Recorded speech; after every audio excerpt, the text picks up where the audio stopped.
एक मित्र ने प्रश्न पूछा है कि कल आपने संस्कारों के ऊपर बात की, लेकिन अगर संस्कार सबकॉन्शियस माइंड में हमारे जीवन का ही एक हिस्सा हो गया तो फिर इससे हम मुक्त कैसे हो पाएंगे? क्योंकि हम तो कुछ भी करें उसका संस्कार तो लगना ही है, तो फिर मुक्ति कैसे होगी? आपकी इस संस्कार के संबंध की वीडियो हमारी समझ में नहीं आई। संस्कार के संबंध में वीडियो समझ में नहीं आई।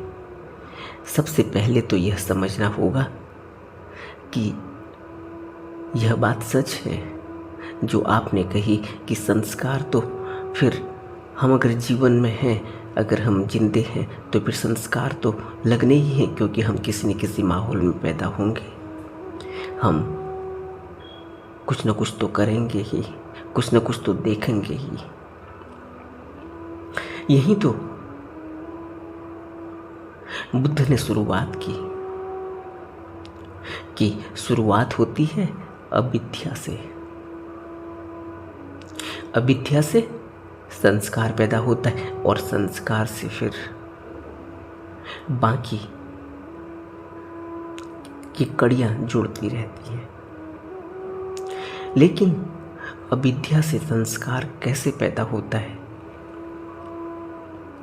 अविद्या से इसलिए पैदा होता है क्योंकि अगर हम यह समझ पाए कि कोई भी इन 5 इंद्रियां और छठे मन से जो कुछ भी ग्राह्य हो रहा है, जो कुछ भी लिया जा रहा है, जो कुछ भी संज्ञा के द्वारा महसूस हो रहा है, वेदनाओं के द्वारा महसूस हो रहा है, उस सब में हम उपेक्षा रख सकें। उपेक्षा को बुद्ध ने 10 पार ले जाने वाली बातों में से एक कहा। 10 पार ले जाने वाली बातें हैं। पार का अर्थ है परम लोक तक पहुंचाने वाली बातें। इस भवलोक से मुक्त करने वाली जो 10 बातें हैं, जो 10 मुख्य चीजों को जीवन में उतारना है, उसमें से एक है उपेक्षा। और उपेक्षा का अर्थ है समता भाव से, तटस्थ भाव से जीवन को जीना, तटस्थ भाव से देखना। और हम क्या करते हैं? कल मैंने आपको संस्कार के बारे में एक उदाहरण से समझाया कि मैंने एक खुशबू को सूंघा था रास्ते में चलते हुए। वो खुशबू की जगह मैंने रास्ते में एक स्त्री देखी। यह भी हो सकता है। अब मेरे अंदर कामना उठी है, अब बार बार वह चित्र मेरे अंदर बन रहा है। इससे क्या पता चलता है? इससे यह पता चलता है कि मैंने उस चित्र को इंद्रियों के द्वारा अपने अंदर, अपने मानस पटल पर सुशोभित कर लिया है, सुसज्जित कर लिया है। मैंने देखा तो जरूर, देखेंगे तो हम हैं ही। अगर हम रास्ते में चलेंगे तो आंख से तो देखना ही होगा। लेकिन बुद्ध कहते हैं चक्षु विज्ञान। चक्षु विज्ञान, अगर चक्षु विज्ञान में ग्रसित हो जाए कोई, उस चक्षु से जो कुछ भी दिखा है, जो कुछ भी मस्तक पटल पर, दृष्टि पटल पर जो तस्वीर बनी है, उस तस्वीर में अगर फंस गए, उसको अगर उपेक्षा भाव से नहीं देखा, तो फिर निश्चित ही वह जो तस्वीर बनी है वह तुरंत संवेदना पैदा कर देगी, सुख या दुख के। वह एक उत्तेजना पैदा कर देगी, वह एक आसक्ति पैदा कर देगी, वह एक तृष्णा पैदा कर देगी। और यही हम सबके साथ होता है। इसी को अविद्या कहते हैं कि हमने देखा तो सही, अपनी इंद्रियों से हम सब देख रहे हैं, सूंघ रहे हैं। कल मैंने सूंघने की बात की, आज मैं देखने की बात कह रहा हूं। मैंने आंख से कुछ देखा, वो मुझे भाग गया। अगर वो भाग गया तो फिर उसके ऊपर आसक्ति पैदा हो गई, राग पैदा हो गया। अब वो चाहिए। अगर नहीं मिला तब भी, क्योंकि हमने उससे उठी हुई संवेदना को पोषित कर लिया है, तरंगों को पोषित कर लिया है कि हाँ यह अच्छा है या बुरा है। अगर मैंने उसमें अपना डिसीजन दे दिया यह अच्छा है और यह बुरा है, अगर यह बुरा है तो फिर मुझे नहीं चाहिए, मुझे दिखना भी नहीं चाहिए। दिखने से फिर भी तकलीफ होती है, दिखने से दुख पैदा होता है, क्योंकि वो दिखना नहीं चाहिए था। वो कुरूप है, वो अच्छा नहीं, उसकी गंध अच्छी नहीं, उसकी आवाज़ अच्छी नहीं, उसका बोलना अच्छा नहीं, उसका चलना अच्छा नहीं, उसका खाना अच्छा नहीं, उसका रहना अच्छा नहीं। यही तो हम पूरे जीवन कर रहे हैं। और जैसे ही मैंने उसमें अपनी दृष्टि लगाई, जैसे ही मैंने उसमें अपना डिसीजन दिया, अपना निर्णय दिया, अच्छा या अच्छा नहीं, सुख या दुख, उसी से या तो वैराग पैदा होगा या उससे राग पैदा होगा। वैराग अगर पैदा हुआ तब भी, अब जब वो दोबारा से दिख गई अगर, तब भी दुख होगा, क्योंकि मुझे वो नहीं देखना, क्योंकि वो कुरूप है। और मुझे वो अगर देखना है तो फिर उससे राग पैदा होगा, अब वो चाहिए। ऐसे संस्कार अंदर प्रवेश करते हैं, यह बात तो सच है। लेकिन इन्होंने उस वीडियो को शायद पूरी तरह से सुना नहीं, या उतनी अटेंशन नहीं दे पाए। उसमें सब कुछ ही बताया गया है।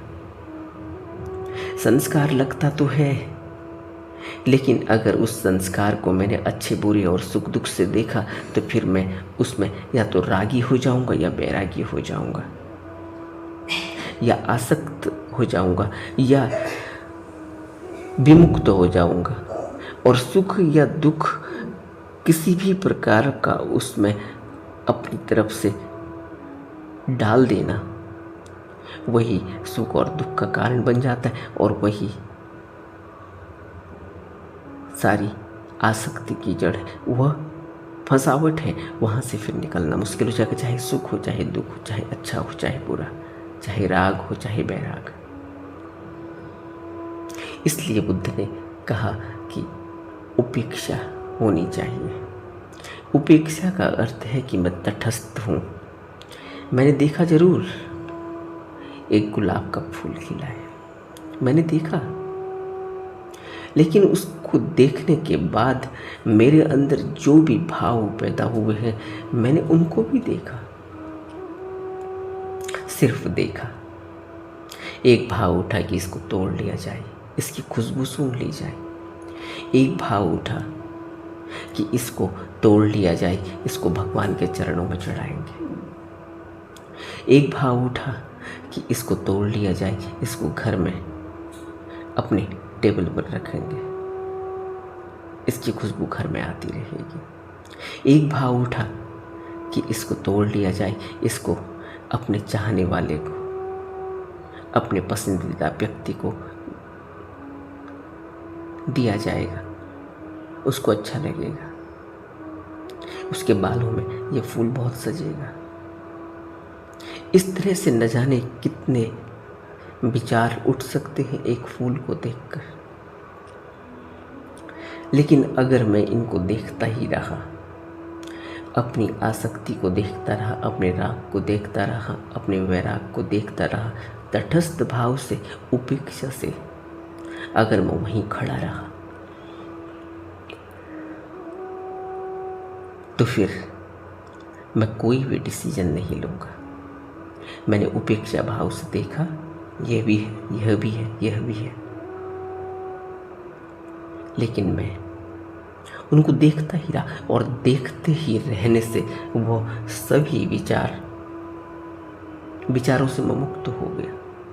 वह सभी विचार घूमते रहे एक बबल की तरह, लेकिन धीरे धीरे वो सब चले गए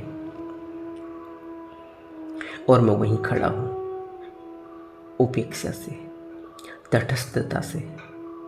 यही तटस्थ भाव हमें धीरे धीरे एक ऐसी ऊर्जा प्रदान करने लगता है, एक ऐसी गहराई देने लगता है कि अब मैं दृश्य को देखता हूँ, अब मैं सभी संस्कारों को अपने आगे से उठते हुए देख रहा हूँ, अब हर कृत्य को मैं देख रहा हूँ, लेकिन उस कृत्य से मैं फंसता नहीं, उस कृत्य से मैं आसक्त नहीं होता, उस कृत्य से मैं विमुक्त ही रहता हूँ। क्यों? इसलिए विमुक्त रहता हूँ क्योंकि मैंने कोई कृत्य को आगे को जोड़ा ही नहीं, मैंने उसमें कोई कदम बढ़ाया ही नहीं। मैं उन सब विचारों को देखता ही रहा, मैं उस सब जो कुछ भी इंद्रियों के द्वारा ग्रहण किया गया उसको तटस्थ भाव से पीछे खड़े होकर देखता ही रहा, और खड़े होने से ही वो सभी मेरे पर हावी नहीं हो पाए, मैं उसमें से कोई भी कृत्य नहीं कर पाया। इसी को निर्वेद हो जाना कहते हैं, इसी को विमुक्त हो जाना कहते हैं, और इसी को दृष्टा भाव से दृश्य को देखना कहते हैं। और यह संस्कार कभी भी बल नहीं ले पाता, और जब बल नहीं ले पाता, जब ऊर्जा नहीं ले पाता, तो फिर इससे कोई उपज नहीं होती।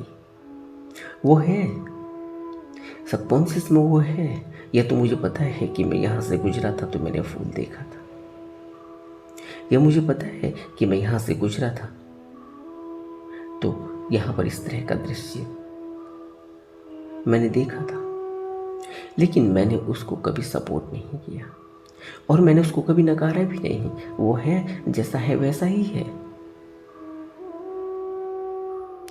जैसा है वैसा ही है। इस जो जैसा है वैसा ही है की दृष्टि हमें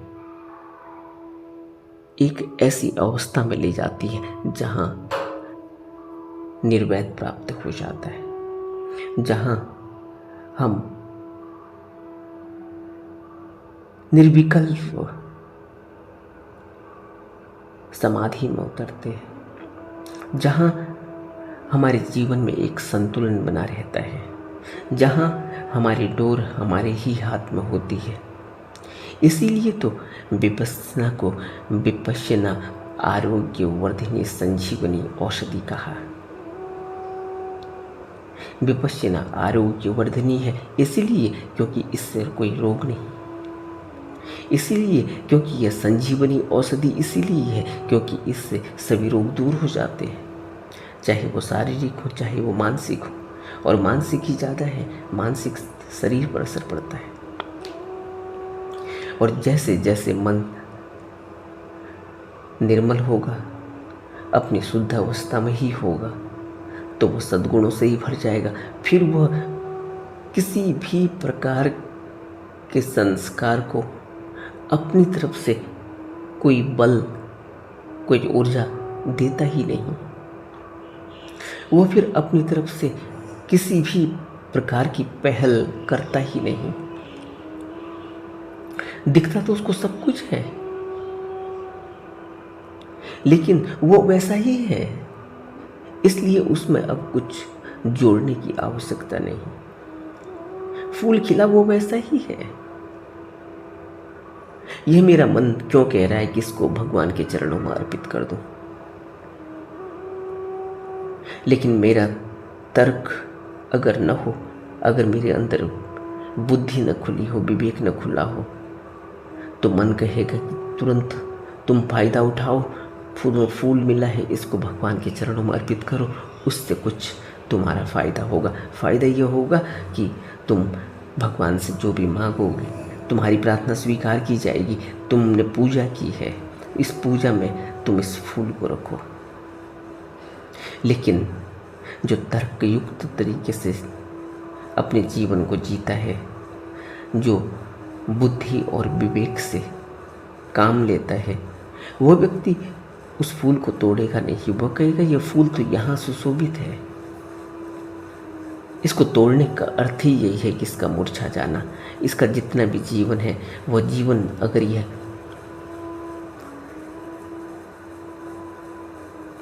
डाल पर ही बिताए तो यह कितनी खुशी देगा उन सबको जो भी इसके अगल बगल से गुजरेंगे। जिसकी भी नज़र इस फूल पर पड़ेगी उसके अंदर यह एक उत्साह पैदा करेगा, एक उमंग पैदा करेगा, एक खुशी देगा। इसीलिए तो आपने देखा ना, अस्पताल में लोग जब किसी से मिलने जाते हैं अपने बीमार जानने वाले से, तो फूलों का गुलदस्ता लेकर जाते हैं। वो फूलों के गुलदस्ते से उसके अंदर, उसके मन में एक शांति, तसल्ली, खुशी का अनुभव होता है।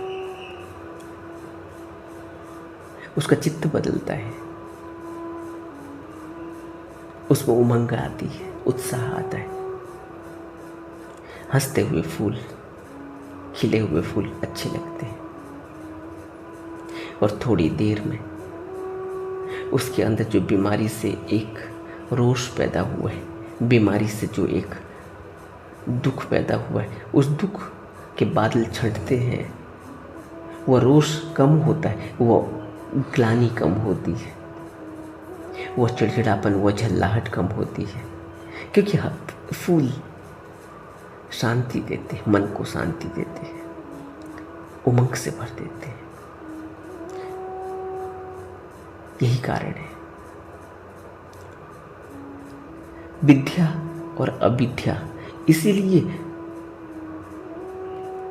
आपने देखा होगा कि बच्चा जब जीवन की शुरुआत करता है तो हम उसे सबसे पहले स्कूल में डालने की कोशिश करते हैं। उसको अच्छी शिक्षा, हर पेरेंट्स, हर अभिभावक, हर माँ बाप अपने बच्चों को अच्छी शिक्षा देना चाहता है। इसीलिए क्योंकि शिक्षा से, विद्या से उसके अंदर विवेक की जागृति होगी और जब वो शिक्षित होगा तब उसके अंदर तर्क भी जगेगा, वो अच्छे बुरे की पहचान कर पाएगा। इसीलिए विद्या का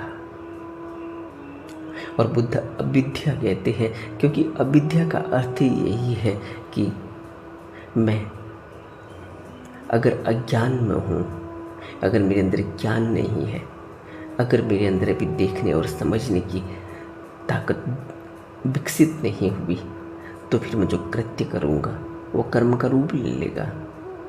और अगर मैं अविद्या से कृत्य किया तो मुझे उस संस्कार में फिर फंसना ही होगा, क्योंकि अविद्या ऐसे ही है जैसे कोई अंधा व्यक्ति होता है। उसकी कंडीशनिंग इतनी स्ट्रांग होती है, उसके अपने तर्क इतने कठोर होते हैं कि वो यह मानने को तैयार ही नहीं होता कि कहीं कोई सूरज है, कहीं कोई रोशनी है, कहीं कोई है जो अंधेरे में नहीं चलता, जो उजाले में, रोशनी में आंखों के सहारे चलता है। वो यह नहीं मानता। इसी पर बुद्ध एक कहानी सुनाया करते थे कि एक व्यक्ति अंधा था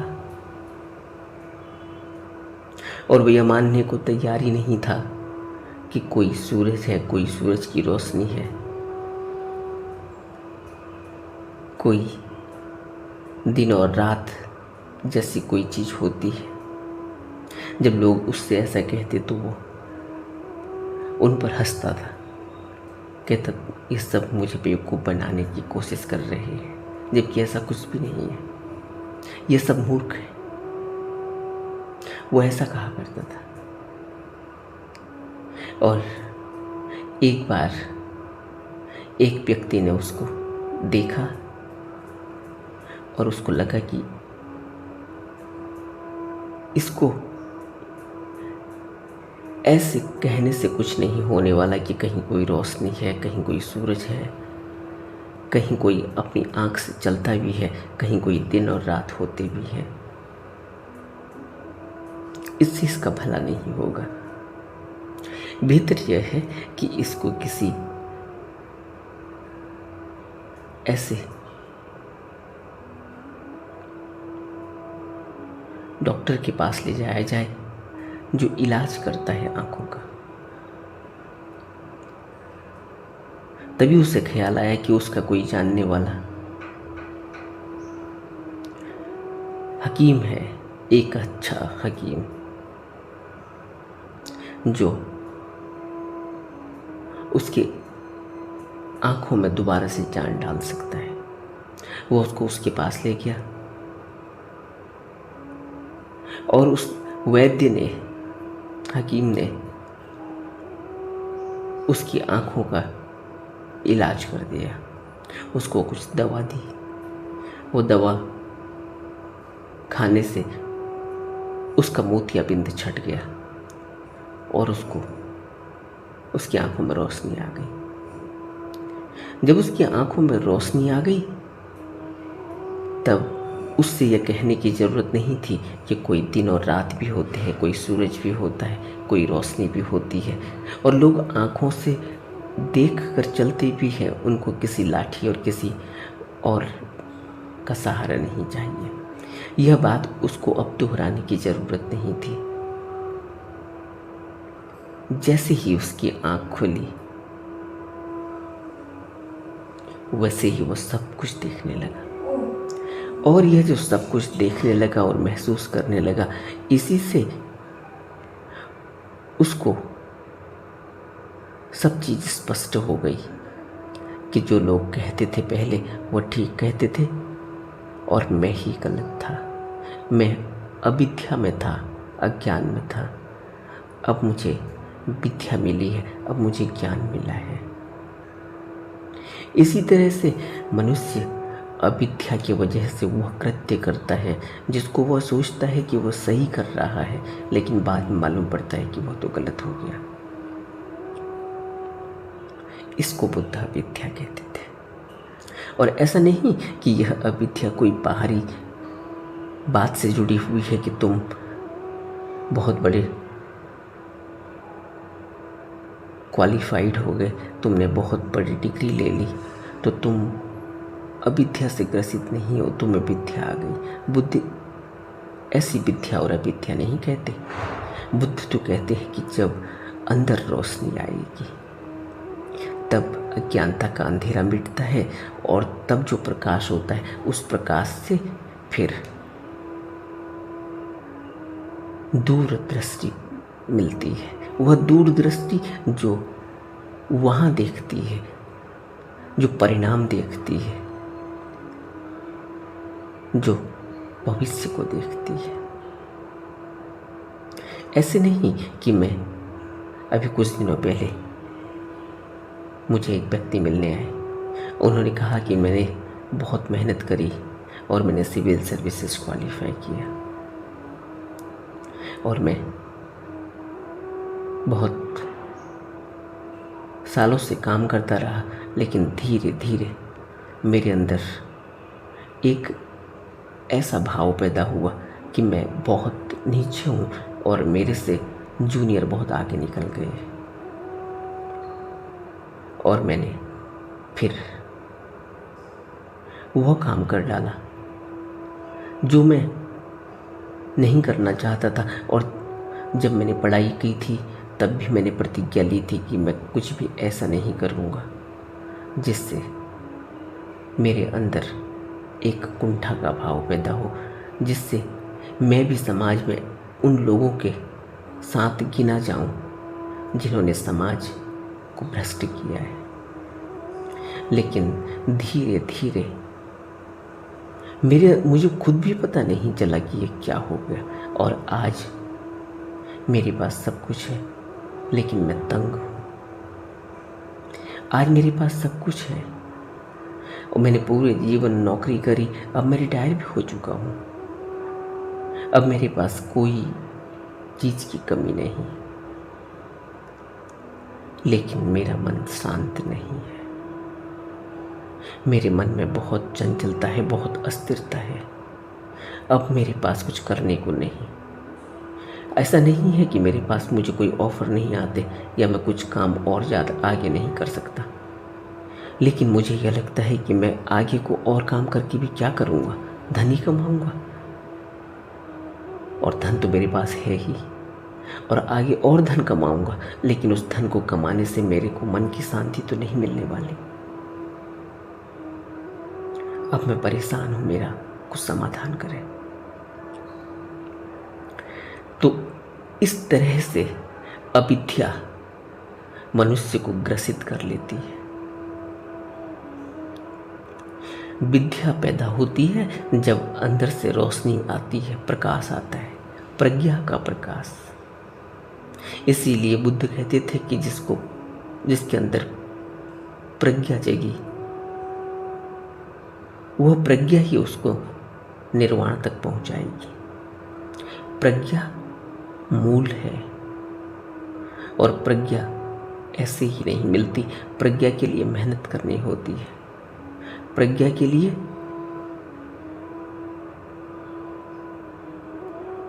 आर्य अष्टांगिक मार्ग को अपने जीवन में उतारना होता है। प्रज्ञा के लिए शील के नियमों पर चलना होता है। प्रज्ञा के लिए सद्धर्म का श्रवण करना होता है, बुद्धों के उपदेशों को सुनना होता है। यहाँ से शुरुआत होती है, सद्धर्म का श्रवण, बुद्धों के उपदेश, उनके कहे हुए अनुसार जीवन को ढालना, यहाँ से शुरुआत होती है। और धीरे धीरे जागृति पैदा होती है, प्रज्ञा खुलती है, विवेक जगता है, और फिर वह अंतर प्रज्ञा जागृत होते होते हमें अविद्या से दूर कर देती है। रोशनी आते ही अंधकार चला जाता है। अज्ञानता रूपी अंधकार, अविद्या रूपी अंधकार से हम मुक्त हो जाते हैं। तो अगर संस्कार तो लगेंगे ही, संस्कारों से मुक्त होना है, संस्कारों को अगर जगह नहीं देनी है अपने अंदर, अगर वह जो भी इंद्रियों के जरिए हमने देखा है, जो भी हमने मन के जरिए ग्रहण किया है, अगर हम उसको उस पर उपेक्षा कर पाए, तो हम कुछ भी मैल नहीं चढ़ाते, फिर हम कुछ भी कृत्य नहीं कर पाएंगे, फिर हम कुछ भी संस्कारों को पोषित नहीं कर पाएंगे। कृत्य नहीं कर पाएंगे का अर्थ यह नहीं कि हम संसार में कुछ करेंगे ही नहीं। फिर हम जो भी करेंगे वो कुशल होगा, हम जो भी करेंगे वह स्वार्थ से दूर होगा, हम जो भी करेंगे वो हमें मुक्ति की ओर ले जाएगा, हमें स्मृति और समाधि की ओर ले जाएगा। और यही जीवन का मूल उद्देश्य है कि हम मुक्त हो सकें इस भवबंधन से, और भवबंधन से मुक्ति ही हमारा उद्देश्य है, इस मनुष्य जन्म का उद्देश्य। और इस मनुष्य जन्म के उद्देश्य को पूरा करने के लिए हमें बुद्धों की शरण में जाना होगा, बुद्धों की संगति में रहना होगा, बुद्धों के बताए हुए उपदेश को अपने जीवन में उतारना होगा, अनुशासन पर रहना होगा, विनय पर रहना होगा, शील के नियमों का पालन करना होगा, आर्य अष्टांगिक मार्ग को अपने जीवन में उतारना होगा और अंतिम सांस तक निरंतर प्रयासरत रहना होगा। नमो बुद्धाय।